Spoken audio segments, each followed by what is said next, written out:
I want you to meet your little brother, Jack says. He's not my brother, just a half-brother, I think. But I don't say it out loud because it sounds so mean. It's easy being mean to Jack. But this brother is only a little baby, 1 day old. We look through the window of the nursery and see the babies in their grey steel cots. He's that one in the corner, says Jack. His voice is wobbly again. Poor little chap, all on his own. A nurse bustles past. She looks at Jack. Mr. Winters, you can go in and give your son a cuddle if you like. She nods at me. And you, Poppet. Jack washes his hands very thoroughly with the special disinfectant stuff on the wall. I rub it all over my hands too. Then we go into the nursery, both of us walking on tiptoe, though most of the babies are wide awake. Some are screaming their heads off. It's much louder now we're in the room. We zigzag round the cots until we get to the one in the corner. Yes, that's him, says Jack. My eyes are still teary, so I give them a good rub and then look. He's crying too, but quietly, dolefully, as if he's really sad, not angry. He's not red in the face like the babies who are really bawling.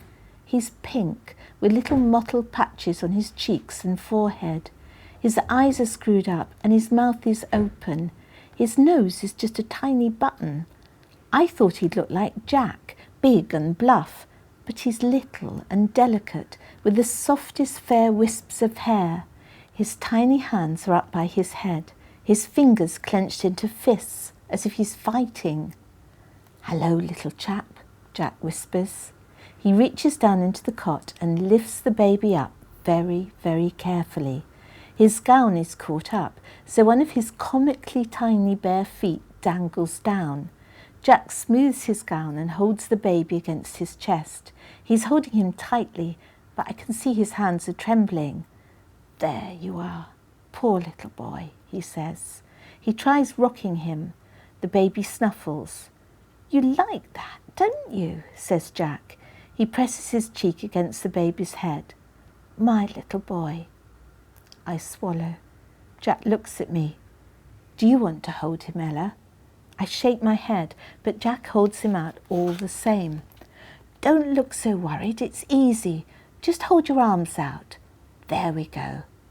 He presses the baby against me, so I have to wrap my arms round him. He's heavier than I thought, a warm, solid little weight. "Support his head with your hand," Jack whispers. I cut my fingers around his head. His hair feels so soft and silky. His eyes open. He's looking up at me, still frowning and anxious, but he's not crying now. I thought I'd hate him. He's the whole reason Mum and Jack set up home together. He made Mum ill when he was being born. It's all his fault. No, that's silly. He's just a little baby. He didn't do anything on purpose.